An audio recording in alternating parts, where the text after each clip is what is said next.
Hello, Awesome Soul here, and if you are a veteran of the Pokemon series, as I'm sure many people out there are, you are always looking for brand new and exciting ways to spice up your game. So today I'm here to talk about a new kind of challenge mode that I myself have come up with. It's kind of a very interesting and unique spin-off of the Nuzlocke challenge. And I've actually been doing a fair amount of streaming of my Starlocke run over on my Twitch channel, which is the gameplay you're probably seeing throughout this video. Now, for those who don't know what a Nuzlocke challenge is, I guess I'll give you a quick rundown. It's a way for Pokemon players to get more challenge out of their games. And the way this is done is through self-imposed rules rather than in-game rules. The very basic gist of it is that if a Pokemon faints, they are considered dead, and you can no longer use them. On top of that, you can only catch one Pokemon per route, and it has to be the very first encounter of said route. As you can tell by that description, or if you've tried one for yourself, Nuzlocke runs can be pretty challenging. Of course, there are a few more rules to it than I've just described, but that's the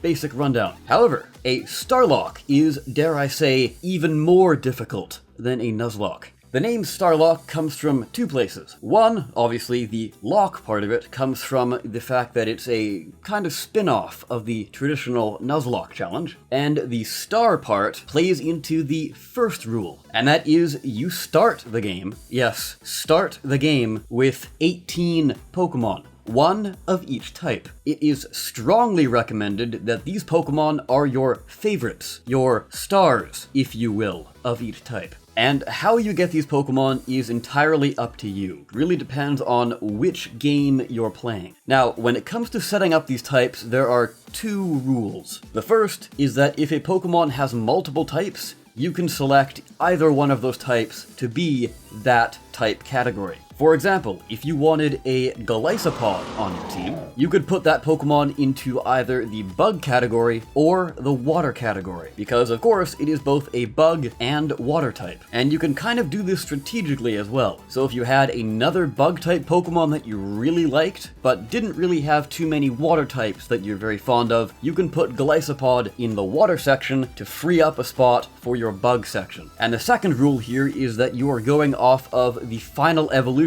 that you plan to have. This also counts for split evolution lines as well. So if you have a Skrelp, for example, it can go into either the poison category or the dragon category, but not the water category, because its final evolution is not a water type, but rather a poison and dragon type. As another example for the split evolution line, say you wanted a ghost type and you've picked Frostlass. You would obviously start with a Snorunt, being a pure ice type. It can either evolve into a Glalie, which is a pure ice type as well, or a Frostlass, which is an ice and ghost type. So since you have selected the Snorunt as your ghost type, you must evolve it into a Frostlass, and you will be unable to evolve it into a Glalie for the entire run. So when it comes to things like that, you should definitely do some pre-planning and look up when you get the necessary evolution item to evolve it. So that was a pretty big rule, but of course it is the main pillar of what makes a Starlocke a Starlocke. The other rules that are involved are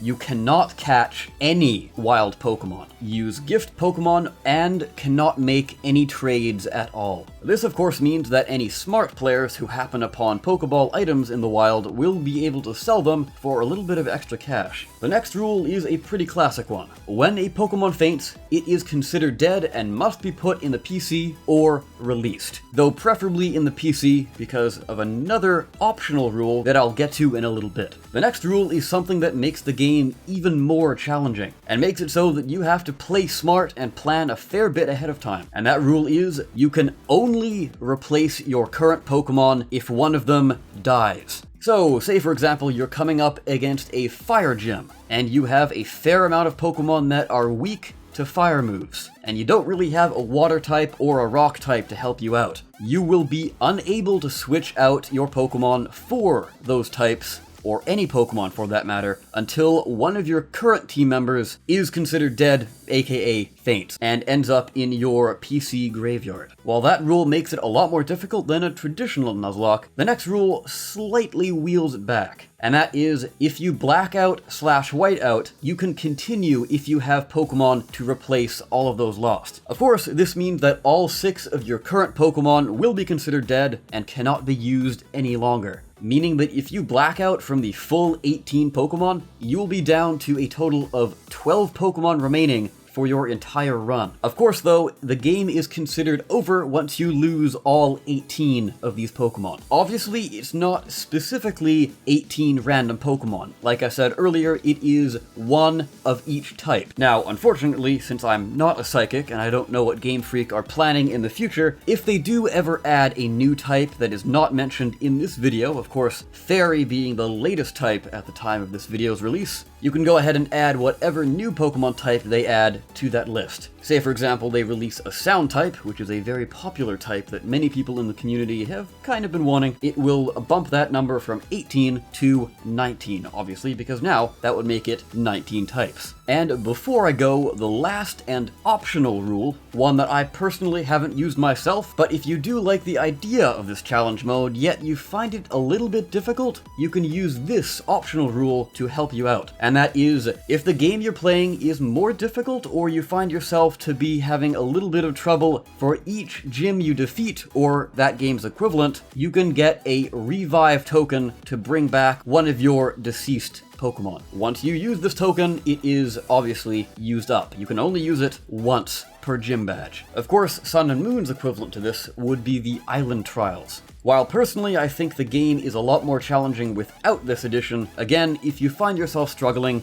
it's just something to consider. And that does it for the rule set. Let me know in the comment section down below what your thoughts on all of this are. Do you think it's a lot more difficult than a Nuzlocke, or is it just kind of another different take on it? Along with any other thoughts you might have. And if you're planning on playing this, let me know how it goes. Of course though, share this video around as well because I'm trying to make this a thing. Hopefully one day it'll become pretty big in the Pokemon community. Plus I kind of want some bragging rights if you don't mind. Anyways, with that, I of course have been the Awesome Soul. I thank you all so very much for watching. I'll see you next time. Take care.